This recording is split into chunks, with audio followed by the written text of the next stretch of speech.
Hello friends, स्वागत है आप सभी का दिव्या सक्सेस एकेडमी के यूट्यूब चैनल पर।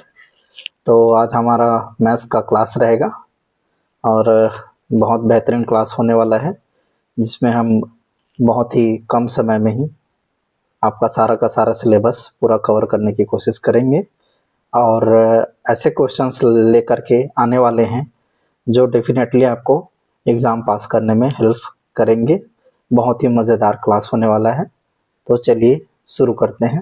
फर्स्ट क्वेश्चन से हमारा यहाँ पे है, the HCF and LCM of two numbers are 12 and 72 respectively. If one of the number is 24, what is the other number. मतलब क्या है, दो संख्याओं का यहाँ HCF और LCM दिया हुआ है जो कि 12 और 72 है, और उनमें से एक संख्या क्या है 24 है, तो दूसरी संख्या हमें निकालना है, फाइंड करना है। तो इसको सॉल्व करने के लिए सिंपल जो इन दोनों के बीच में रिलेशन होता है, दो नंबर्स और HCF और LCM के बीच में, उसको हमें याद रखना है, वो सभी को पता होगा। तो आप इसका आंसर जो है कमेंट में जरूर दीजिएगा। तो रिलेशन क्या होता है, अगर दो नंबर मान लो A और B है और उनका HCF और LCM है, तो इनके बीच में जो रिलेशन है वो क्या होता है, HCF इंटू LCM, ये होता है रिलेशन। तो यहाँ पे देखिए, फिर अगर मान लो एक नंबर दिया हो यहाँ पे तो वो 24 है, और सेकंड नंबर हम B मान लेते हैं, और HCF की वैल्यू यहाँ पे दिया है 12 और LCM की वैल्यू दिया है 72। तो यहाँ पे मल्टीप्लाई हो रहा है, इधर जाएगा ट्रांसफर कर देंगे तो डिवाइड हो जाएगा 12 इंटू 72, और डिवाइडेड में क्या आ जाएगा 24 आ जाएगा। तो 12 से 2 टाइम्स कट जाएगा, चला जाएगा, और ये 2 से ये भी क्या हो जाएगा 36 हो जाएगा। तो वैल्यू क्या आ गई बी की हमारी 36। तो कौन सा ऑप्शन है यहाँ पे देख सकते हैं, ऑप्शन नंबर बी जो है वो करेक्ट हो जाएगा। नेक्स्ट क्वेश्चन में देखते हैं, ऐसे क्वेश्चन बनाते जाएंगे और कॉन्सेप्ट वाला भी क्वेश्चन आपके लिए लेकर आएंगे, अदर्स रीजनिंग वाले क्वेश्चंस भी आपका लिए लेकर के आने वाले हैं। तो सेकंड क्वेश्चन देखिए, इसमें what is the value of expressions, bracket में है x minus Y into X plus Y plus Y minus Z into Y plus Z plus Z minus X और इंटू जेड प्लस एक्स। ये है, ये simple सा expression से व्यंजक है जिसका हमें वैल्यू निकालना है। तो एक फार्मूला है जो आपको पहले से ही पता होगा सभी को, बहुत सारे लोगों को। इसका आंसर भी आप लोग कमेंट में देंगे।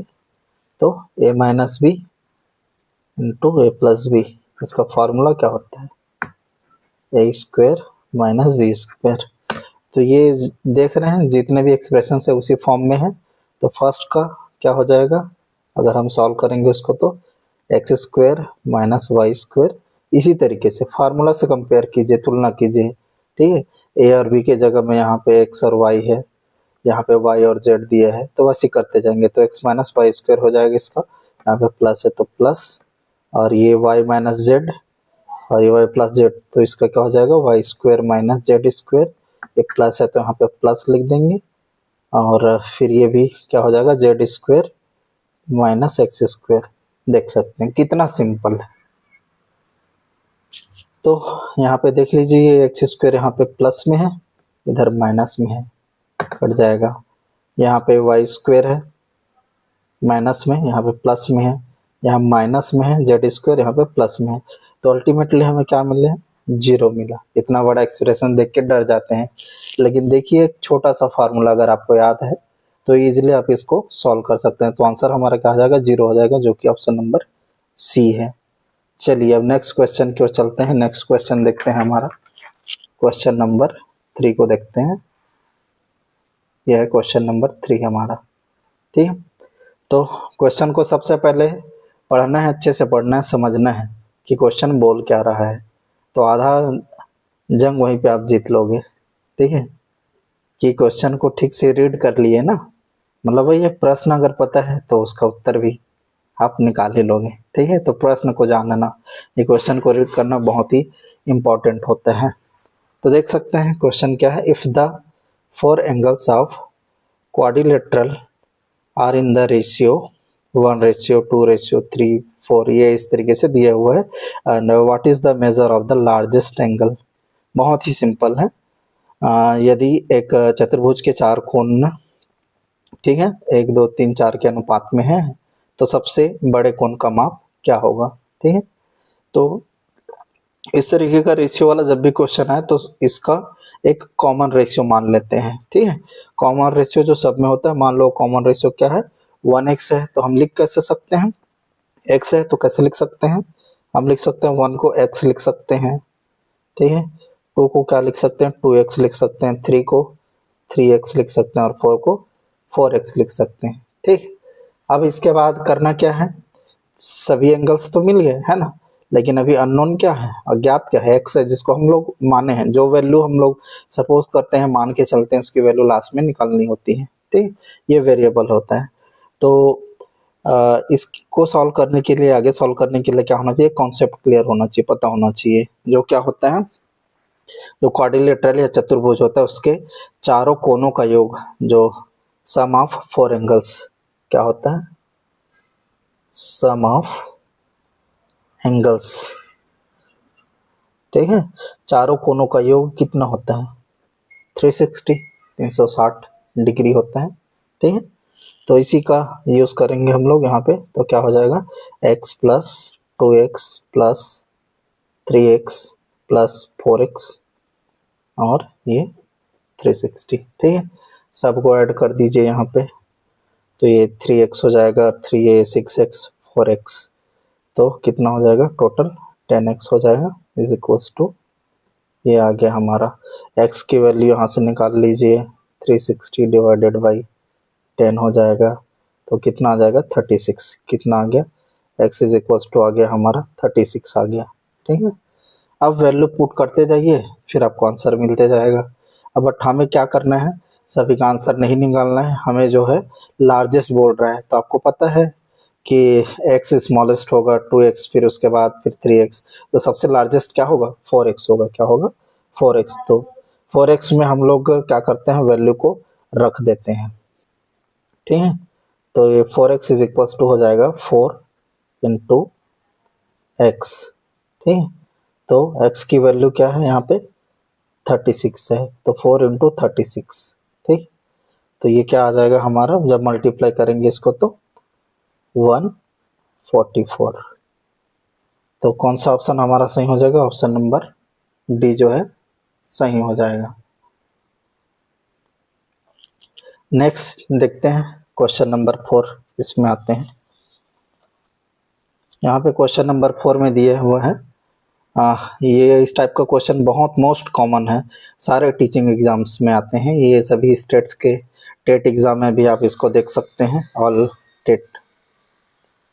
ठीक है, तो देखिए इस क्वेश्चन को देखते हैं क्या है, the base area of a right circular cylinder is 154 centimetre square and its height is 10 centimeter. What is the volume of the cylinder? ठीक, एक लंबवृत्तीय बेलन का आधार का क्षेत्रफल जो है ये दिया हुआ है 154 सेंटीमीटर स्क्वायर, और उसकी ऊंचाई जो है वो 10 सेंटीमीटर दिया है। बेलन का आयतन क्या है, मतलब वॉल्यूम क्या है, ये निकालना है हमें। तो सबको पता होना चाहिए जो सिलेंडर होता है उसका शेप कैसे होता है। ठीक है, सिलेंडर का शेप क्या होता है, सिलेंडर कुछ इस तरीके से होता है। ठीक है, तो ये बेस होता है, और ये बेस कैसा होता है, सर्कुलर होता है, मतलब सर्कल होता है। और यहाँ पे दिए है base area of right circular, तो एरिया दिया हुआ है, तो सर्कल का एरिया क्या होता है, सर्कल का जो एरिया है वो होता है पाई आर स्क्वायर होता है, और यही दिया है 54 दिया हुआ है सेंटीमीटर स्क्वायर।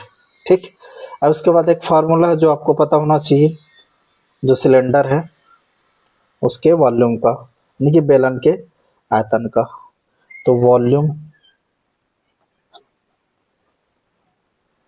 ऑफ सिलेंडर बेलन का जो आयतन है वो क्या होता है, फार्मूला इसका क्या होता है, फार्मूला जो होता है वो होता है पाई आर स्क्वायर एच होता है। ठीक है, अब यहाँ पे देखिए ये एरिया दे दिया है सर्कल का और हाइट दिया है एच, क्वेश्चन में देख सकते हैं यहाँ पे हाइट दिया है कितना है, एच की वैल्यू जो है वो 10 सेंटीमीटर है।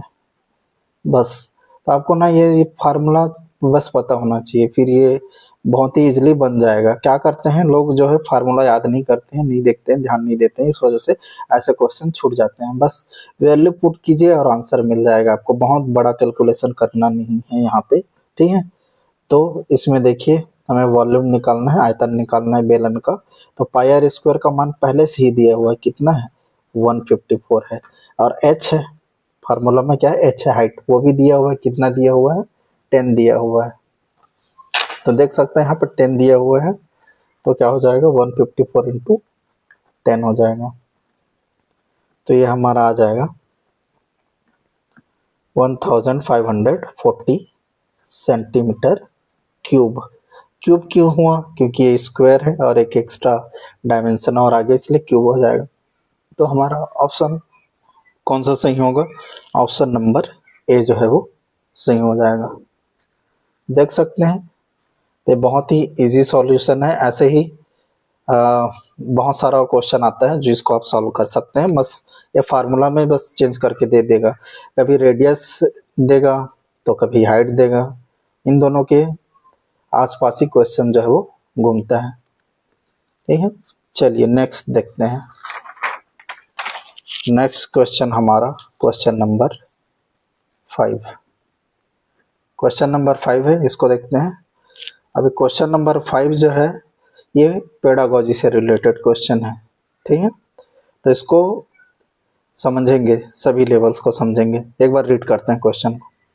आई student realise that a square is both a rhombus and a rectangle according to Van Hille's theory. At which level of geometric thought is the student? ठीक, मतलब यह किस लेवल पे है स्टूडेंट्स, उसको बताना है। हिंदी में भी पढ़ देते हैं एक बार। एक छात्र यह महसूस करता है कि एक वर्ग, एक समचतुर्भुज और आयत दोनों हैं, तो वैन हिले के सिद्धांत के अनुसार छात्र ज्यामितीय विचार के किस स्तर पर है, किस स्तर पर है आप बता सकते हैं, जिन्होंने अगर पहले पढ़ा हुआ तो, और नहीं पढ़ा है तो हम लोग देखते हैं इसका क्या होता है। तो इसमें जो फर्स्ट लेवल होता है, मतलब लेवल कहना चाहिए जीरो लेवल, जीरो से स्टार्ट होता है, इस चीज को याद रखेंगे। विजुअलाइजेशन या हिंदी में इसी को प्रत्यक्षीकरण बोलते हैं। इसमें क्या होता है, छात्र आकृतियों को उनके दिखावट यानी अपीयरेंस के आधार पर पहचानते हैं और उनका वर्णन करते हैं, मतलब एक्सप्लेन कर देते हैं। ठीक है, जैसे कि वो देखेंगे ट्रायंगल को देख लिए तो बोल देंगे कि ये ट्रायंगल है। ठीक है, सर्कल को देखेंगे तो सर्कल बोल देंगे। अब फॉर एग्जांपल सर्कल जैसा आसपास की चीज़ों में देखेंगे तो क्या दिखता है, जो टायर है और बैंगल्स चूड़ियाँ हैं वो दिखती है सर्कल जैसा, तो उसको बोल सकते हैं कि सर्कल है। तो ये जो है जीरो लेवल पर होता है। ठीक है, अब लेवल 1 जो है एनालिसिस या विश्लेषण, वो क्या होता है उसको देखते हैं लेवल 1 पे। तो लेवल 1 पे स्टूडेंट जो है, जो शेप्स हैं, आकृतियां, उसके गुणों को समझना शुरू करता है और उसका नामकरण करता है, मतलब नाम देता है। जैसे कि एक वर्ग की 4 भुजाएं और 4 समकोण होती हैं, मतलब एग्जांपल में square have 4 sides and have 4 right angle. ठीक है, तो इस तरीके से जो है सेकेंड लेवल 1 होता है जिसमें एनालिसिस या विश्लेषण करता है।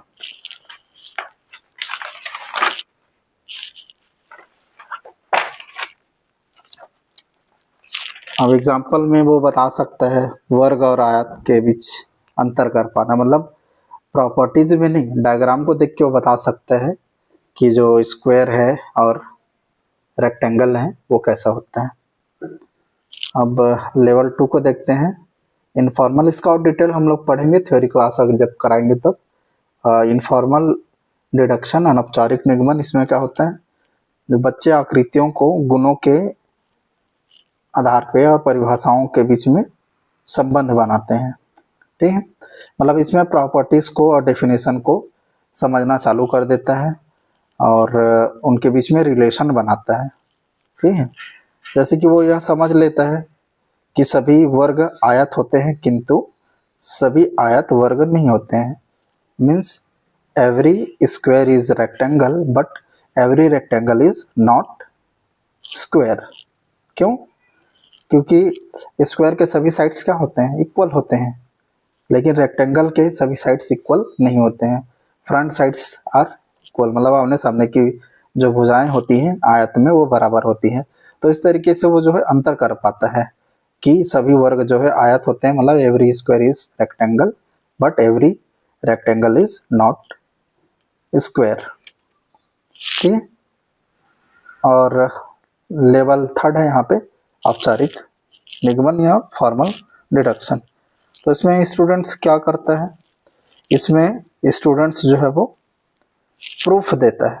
ठीक है, मतलब डिडक्शन कर सकता है वो। जैसे कि स्कूल में आपने पढ़ा होगा, पाइथागोरस थ्योरम पढ़ा होगा, थेल्स थ्योरम पढ़ा होगा। पाइथागोरस पर में बहुत कॉमन चीज है ये, है ना। तो उसको क्या करेगा, स्टेट एंड प्रूफ, इस तरीके का क्वेश्चन, तो प्रूफ दे रहे हैं तो फॉर्मल डिडक्शन में आ जाता है। अब इन 0, 1, 2, 3 लेवल्स के अलावा एक और लेवल होता है लेवल 4। ठीक है, तो लेवल 4 क्या होता है आप कमेंट सेक्शन में बताइएगा। ठीक है, लेवल 4 के बारे में, जो लास्ट लेवल होता है। अच्छा, इसका नाम क्या है लेवल 4 का, वो आप बता दीजिएगा। मैं इसके प्रॉपर्टीज को बता देता हूँ। ये लास्ट स्टेज होता है। इसमें क्या करते हैं, एब्स्ट्रैक्ट थिंकिंग होती है और जो ज्योमेट्री है उसके बहुत बड़े, जैसे कि स्पेसेस के बारे में पढ़ते हैं, जैसे यूक्लिडियन नॉन यूक्लिडियन स्पेसेस के बीच में रिलेशन बनाना। और वो एक मैथमेटिशियन, मतलब खुद को गणितज्ञ की तरह वहाँ पे देखते हैं, सोचते हैं। तो इस तरीके का लेवल 4 होता है। इसका नाम क्या है वो कमेंट में आप लोग बताइएगा। तो हमारा एक क्वेश्चन है, अब इतना तो पढ़ लिए, तो इसमें इसके हिसाब से क्या हो रहा है कि हमारा लेवल जो है 2 है, अनौपचारिक निगमन। मतलब ये बता पा रहा है ना, ठीक है, कि एक वर्ग जो है एक समचतुर्भुज आयत दोनों है, मतलब रोम्बस है और रेक्टेंगल है। ठीक है, ये बता पा रहा है। तो कौन सा हो जाएगा हमारा, ये ऑप्शन नंबर सी जो है करेक्ट हो जाएगा। नेक्स्ट ऑप्शन में देखते हैं इसमें, नेक्स्ट क्वेश्चन।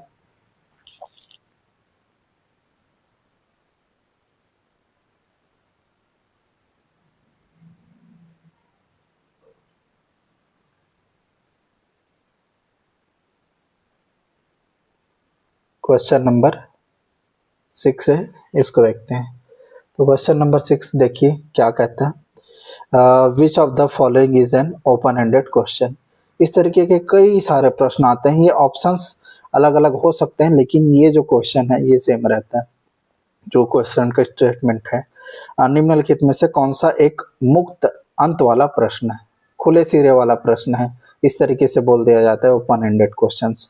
तो ये ऑप्शंस जो है वो अलग अलग हो सकते हैं, लेकिन ये क्वेश्चन जो है वो अलग नहीं होगा। इस तरीके का क्वेश्चन जो है वो हमेशा पूछा जाता है। ठीक है, तो देख लीजिए फर्स्ट क्या बोल रहा है, what is the area of rectangle with a length of 5 centimetre and a width of 3 centimetre. उस आयत का क्षेत्रफल क्या होगा जिसकी लंबाई 5 सेंटीमीटर तथा चौड़ाई 3 सेंटीमीटर है। तो ये देखिए ओपन एंडेड होगा क्या, नहीं होगा, क्योंकि दोनों का वो मल्टीप्लाई करके बता देगा, एरिया निकाल देगा, तो एक फिक्स्ड आंसर आ जाएगा। बस इस देख लीजिए सेकंड में क्या बोल रहा है, list the first 5 prime numbers. प्रथम 5 अभाज्य संख्याओं की सूची बनाइए। तो इसको भी लिस्ट कर देगा, ये भी ओपन एंडेड नहीं होगा, इसका भी एक फिक्स्ड आंसर है। हमें ऐसा ऑप्शन देखना है जो कि क्या हो, फिक्स्ड ना हो, जिसके कई सारे आंसर्स हो सकते हैं। ठीक है, तो देख लीजिए यहाँ पे फिर क्या होगा।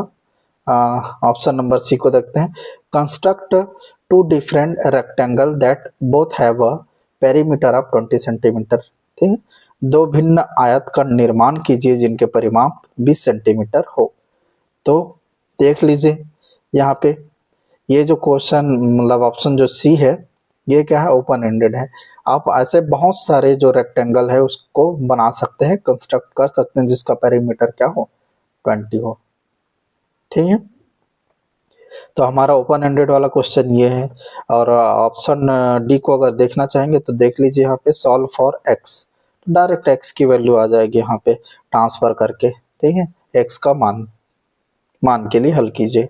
तो ये भी ओपन एंडेड नहीं होगा, तो ओपन एंडेड को हमारा जो है वो कौन हो रहा है, ये है ऑप्शन सी जो है हमारा ओपन एंडेड है। ठीक है, अगला क्वेश्चन देखते हैं। इसके बाद अगला क्वेश्चन है हमारा 7th नंबर, इसको देखते हैं।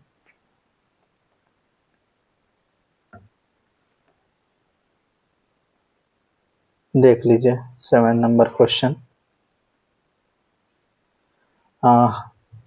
If 15 ones plus 15 thousands plus x tens is equals to 16165, मतलब क्या है, 16,165 ये है। ठीक है, then what is the value of x। यदि 15 इकाई 15,000 और x दहाई है, कितना है, 16,165 है, तो x का मान हमें निकालना है, याद करना है। ठीक है, तो बहुत इजी है, जैसा जैसा क्वेश्चन बोला गया है क्वेश्चन में वैसा वैसे हमें करते जाना है। 15 इकाई बोल रहा है तो क्या है, इकाई मतलब एक होता है। ठीक है, उसके बाद 1000 थाउजेंड बोला है, मतलब थाउजेंड से इसको मल्टीप्लाई कर दीजिए यहाँ पे। इसके बाद प्लस है तो प्लस, ये 10 से बोला है, दहाई बोला है, मतलब क्या हो जाएगा, इसका मल्टीप्लाई 10 के साथ में होगा। ये किसके इक्वल हो जाएगा, ठीक है, इसके इक्वल हो जाएगा। तो सबको मल्टीप्लाई करके लिख देते हैं, यहाँ पे हो जाएगा ये 15 प्लस 15,000 प्लस 10x हो जाएगा इज इक्वल्स टू ये। ठीक है, अब क्या कर लेंगे, ट्रांसफर कर देंगे सिंपली इन दोनों को ऐड करके। तो यहाँ पे देख लीजिए फिर ये क्या हो जाएगा आपका, इसके आगे अगर इसको सॉल्व करेंगे तो यहाँ पे हो जाएगा 10x इज इक्वल्स टू 16165, और इन दोनों को ऐड करेंगे है ना, और इधर जाएगा तो क्या हो जाएगा, माइनस हो जाएगा। तो 15, उसके बाद 015। ठीक, तो माइनस करने पे हमें क्या मिल जाएगा, 1150। ये किसकी वैल्यू आ गई, 10x की वैल्यू आ गई। अब x की वैल्यू हमें फाइंड करनी है तो ट्रांसफर कर देंगे, तो 1150 डिवाइडेड बाई 10, तो 10 से ये कट जाएगा, तो हमारा आंसर कितना आ जाएगा, हमारा आंसर आ जाएगा 115, 115। तो ये बहुत इजी क्वेश्चन है, इसमें बस आपको जैसा जैसा बोला जाता है वैसे ही वैल्यूज को पुट डाउन करते जाना है, फिर आपको सॉल्यूशन जो है वो मिल जाएगा। ठीक है, नेक्स्ट क्वेश्चन देख लीजिए, बहुत ही इजी क्वेश्चन है ये। एक समकोण त्रिभुज में एक कोण 90 अंश होता है, अन्य दो कोणों का योग क्या होगा। ठीक है, in right angle triangle one angle is 90, then find the sum of other two angles। ठीक है, तो आपको एक छोटा सा कॉन्सेप्ट पता होना चाहिए कि सम ऑफ एंगल ऑफ ट्रायंगल्स। ठीक है, सम ऑफ एंगल्स ऑफ ट्रायंगल्स मतलब त्रिभुज के तीनों कोणों का योग क्या होगा। ठीक है, ये होता है 180, 180 ये होता है। ठीक, तो ऑलरेडी बोल दिया है कि एक जो है वो क्या है, 90 है, वैसे भी राइट एंगल है मतलब समकोण है तो हो गई। ठीक है, और अदर दो है उसको मान लो ए और बी मान लेते हैं, तो इन दोनों का सम हमें फाइंड करना है, तीनों का सम 180 के इक्वल होना चाहिए। ठीक है, तो ट्रांसफर कर देंगे, तो A plus B is equals to 180 minus 90, तो क्या आ जाएगा 90 आ जाएगा, मतलब अदर जो 2 एंगल्स हैं उसके सम जो है वो क्या हो जाएगा 90 हो जाएगा। यहाँ पे ऑप्शन नंबर ए जो है हमारा करेक्ट हो जाएगा। देखिए फिर 9th नंबर का क्वेश्चन देखते हैं। इसमें बहुत ही इजी है, देख सकते हैं इसको। The parallel sides of trapezium are 10 centimeter and 12 centimeter and the distance between them is 6 centimeter. What is the area of trapezium? एक समलंब चतुर्भुज की समांतर भुजाएं क्रमशः क्या है 10 सेंटीमीटर 12 सेंटीमीटर है और उनके बीच की दूरी 6 सेंटीमीटर है। तो समलंब का क्षेत्रफल क्या होगा, एरिया क्या होगा, area of trapezium. Area of trapezium का फार्मूला बस पता होना चाहिए, फिर क्वेश्चन जो है वो बहुत ही इजीली बनेगा। एरिया ऑफ ट्रेपेजियम ये क्या होता है 1/2, ठीक है, 1/2 sum of parallel sides, sum of parallel sides into distance होता है, ठीक है, मतलब समांतर भुजाओं का योग और गुणा क्या होता है उनके बीच की दूरी होता है, ठीक है।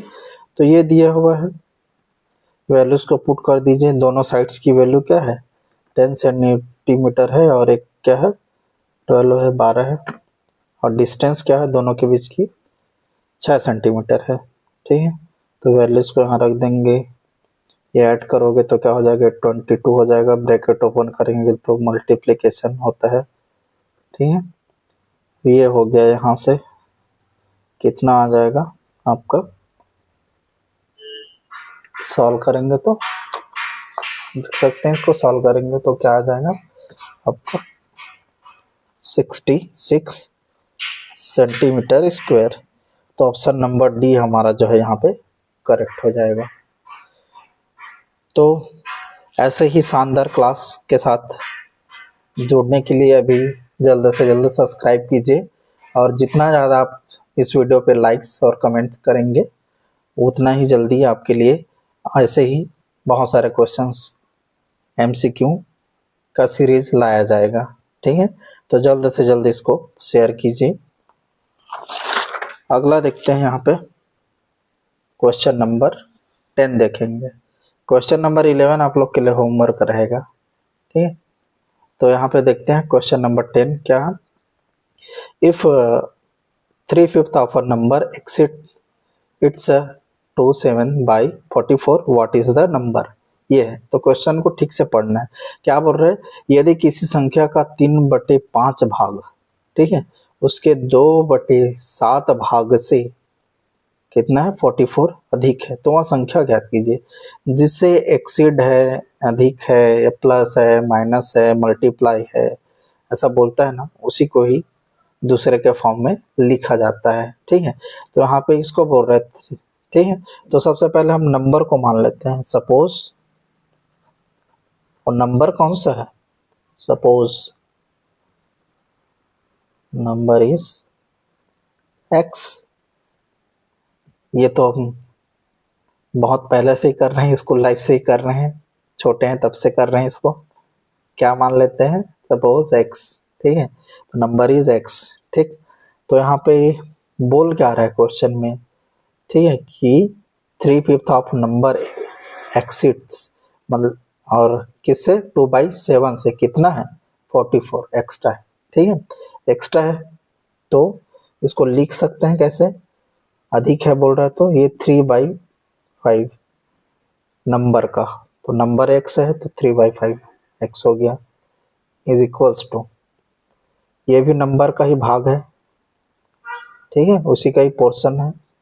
और ये जो है कितना अधिक है कितना एक्स्ट्रा है, एक्स्ट्रा बोल रहा है, एक्सीड कर रहा है बोल रहा है, मतलब 44 प्लस करना है, क्या करना है प्लस करना है, ठीक। अब कॉमन चीजों को एक तरफ कर लेते हैं, जैसे वेरिएबल दोनों में दिख रहा है, ये तो सिंपल मैथमेटिक्स है, जो ऑपरेशन है जो करते आए हैं, तो ट्रांसफर कर देंगे, ठीक है, यहाँ पे तो ये क्या हो जाएगा, माइनस हो जाएगा, प्लस है तो माइनस। बहुत इजी है, देखते जाइए। ये 44। ठीक, अब क्या करेंगे यहाँ पे देख लीजिए, सिंपल ये एरो के डायरेक्शन में जब भी इस तरीके का मिले आपको तो ऐसे एरो के डायरेक्शन में मल्टीप्लाई कर देना है। मतलब 7 का 3x के साथ में, 5 का 2x के साथ में, ये 5 और 7 का एक साथ मल्टीप्लाई होगा तो क्या हो जाएगा, ये 7 का 3x के साथ में मल्टीप्लाई करोगे तो 21x माइनस 5 का जो है 2 के साथ में मल्टीप्लाई होगा, माइनस है तो माइनस, प्लस रहेगा तो प्लस रहेगा, तो यहाँ पे क्या हो जाएगा 10x हो जाएगा, एंड डिवाइडेड बाई इन दोनों का भी मल्टीप्लाई होगा। ठीक है, तो 5 इंटू 7 क्या हो जाएगा, 35 हो जाएगा, इज इक्वल्स टू 44। ये इतना आ गया यहाँ पे। ठीक है, अब नेक्स्ट में देखते हैं 21 में 40 मतलब 10 को माइनस हो जाएगा ये, तो क्या हो जाएगा, ये 11x हो जाएगा divided by 35 is equals to 44। ठीक है, अब यहाँ पे ट्रांसफर कर देते हैं 35 को, इधर डिवाइड हो रहा है उस साइड जाएगा तो क्या होगा, मल्टीप्लाई हो जाएगा। बहुत सिंपल क्वेश्चन है ये। ठीक है, फिर x की वैल्यू फाइंड करनी है, यहाँ 11 का मल्टीप्लाई हो रहा है, फिर ट्रांसफर कर देंगे तो ये क्या हो जाएगा 44 इंटू 35 डिवाइडेड बाई 11। यहीं से भी कर सकते हैं, है ना। तो देखिए 11 के मतलब टेबल में कितना आता है, ये 4 टाइम्स आता है, तो x इज इक्वल्स टू क्या हो जाएगा 4 इंटू 35, और 4 इंटू 35 क्या होता है बताइए कमेंट सेक्शन में, इसका आंसर 4 इंटू 35 क्या होता है। ठीक, अब नेक्स्ट क्वेश्चन है, ये आप लोग के लिए होमवर्क है, इसको देख लीजिए। क्वेश्चन नंबर 11, इसका आंसर कमेंट में कीजिएगा और इसका सॉल्यूशन फिर मैं नेक्स्ट क्लास में आप लोग को एक्सप्लेन करूंगा। आज पहला क्लास है, हम लोग को शुरू करना था जैसा भी है, तो इस वजह से हम अभी 10 क्वेश्चन ही कराए हैं और एक्स्ट्रा क्वेश्चन और लाएंगे, और एमसीक्यू आपको 100 प्लस एमसीक्यू का भी क्लास देखने को मिलेगा। ठीक है, तो बने रहिए ऐसी मज़ेदार क्लास के लिए। आई होप आप सभी को अच्छा लगा होगा, तो अपने फ्रेंड्स के साथ में, सभी के साथ में शेयर कीजिए और हमारे चैनल को सब्सक्राइब कीजिए, ज़्यादा से ज़्यादा लोगों तक इसको पहुंचाइए ताकि हम ऐसे ही और बेहतरीन क्लास आपके लिए लाते रहें। Thank you.